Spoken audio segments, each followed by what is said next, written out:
when he walked into the temple. What happened when he walked into the temple? Did he immediately go, please remove yourself? No. He fought for what was his father's. He fought for... I said, so then why do you think that we're supposed to sit back and let all this stuff happen to us? There's somewhere along the line we've got to change our thinking. We've got to change how we deal with life and how we perceive life. And so I was telling Amber, I ordered a book. And it's rare that I order a book. I mostly read Kindle. But I was sitting there and I have learned through enough of a process. I know now when God is trying to communicate to me. I know it now. I've done it enough. I've done it. I've seen it over and over again.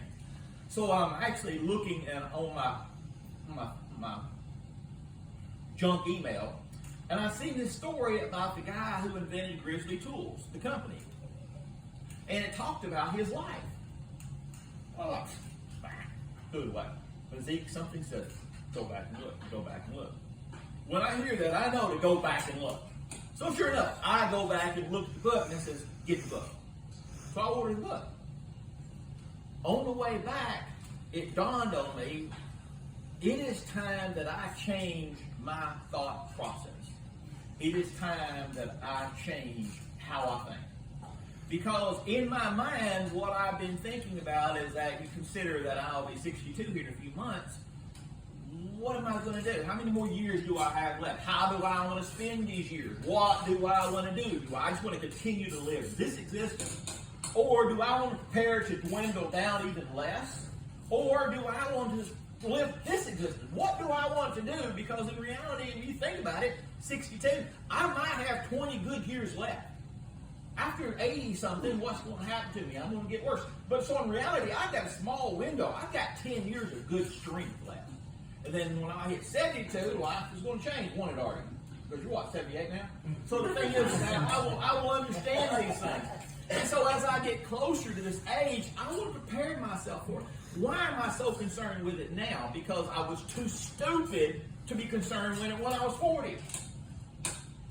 So I seen a guy come through the shop yesterday, Friday, and he reminded me of Elon Musk. And the thing is that I looked at him, and he was 40-something years old. And I've got this habit, when you come in the Rover, I always want to see where you live. So I always Google your address, just to see what kind of... And this guy's 40-something years old. He's a lawyer, and his house was sold 10 years ago for $1.7 million. 10 years ago. What the? How did I not choose to be a lawyer? I ain't stupid. Well, I am, because apparently I didn't choose to be a lawyer. I didn't choose to be a doctor. I didn't choose a high-paying profession. I was stupid. So I've got to make my changes now. And so as I'm changing my thoughts, changing how I perceive things, Amber and I, we've been going through the process of, putting back the meats and stuff like that, and trying to prepare for the, even if we lose power for a week or whatever may happen, it doesn't matter. We want to be prepared for it. We are preparing ourselves for it. Mind you, the thing is that where again, I'm not a prepper, I'm not all that stuff. Again, I don't get wound up in that thing because let's just deal with reality. How much food can you really store? Canned goods.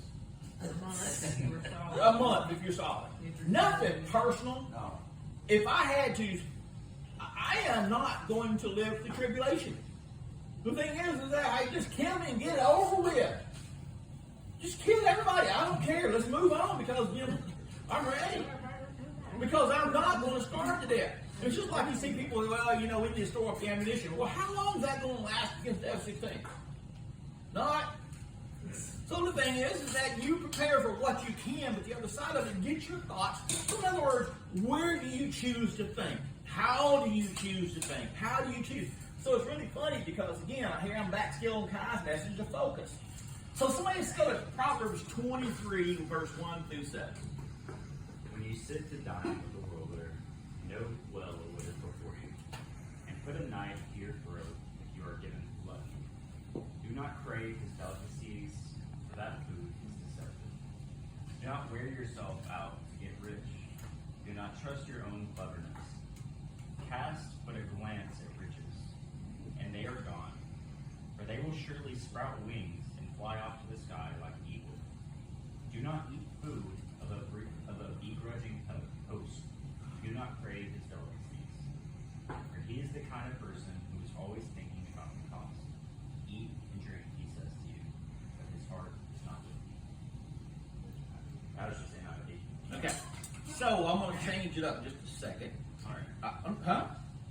I was just saying, all right. So one of the habits that I've gotten off into, and I always kind of bounce back between the two to help me understand the thing. So now let's understand what do we always talk about? We always have to understand the context of what's going on. What's being said? Why is it being said? What's going on here? So the first thing is we're always taught that Proverbs was what? A collection of Solomon's, the wisest man in the world's thoughts. Just like we attribute that Psalms is David's writings. Well, history's proven and the book has proven that that's not the truth. So, Proverbs was written some by Solomon, but as well other men. Now here's a dude. This is a dude. The words of King Lemuel, the prophecy that his mother taught him. Now, I love the word prophecy. First thing is we got a king. He's talking about what he was taught. But did you notice it was whom that taught him that? His mother. His mother. Where's his daddy? Why is this not the words of his daddy? Why is it his mother? Well, that tells you right there the importance of mothers. I'm glad I've been called mother several times, so I'm good. So, the thing is that if we look at the next word, prophecy, we got to understand the term of prophecy. And prophecy is a really cool thing because these are things that was laid out that if you choose this, if you do this, if you go down this path. So here we have a person whose words of influence are influencing her children. But when we go to this next verse, she says, "What, my son, and what the son of my womb, and what the son of my vows." Now, she said, "The son of my vows." What is she saying? She promised God that, God, if you give me this, I will give this to you, and I will do everything. So the thing is that where does that tell you that her heart was at? Where does that tell you? When I say heart, now we're going to talk about that here in a second. You understand I'm talking about her thinking.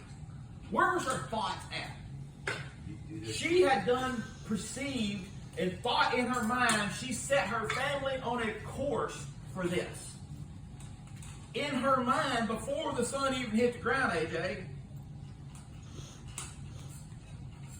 So you can take that however you want to say it, but your thoughts, even before the children hit the ground, you're already guiding them by your thoughts. What if she's sitting there thinking about, well, my old stinking husband, she's telling you that she ain't waiting, Sabrina, for a man to do the job. But you can flip that real easy. You could be the man and say, I ain't waiting for the woman to do the job. Now, what would happen if the man and woman both agree? Oh my gosh, heaven and hell will not prevail.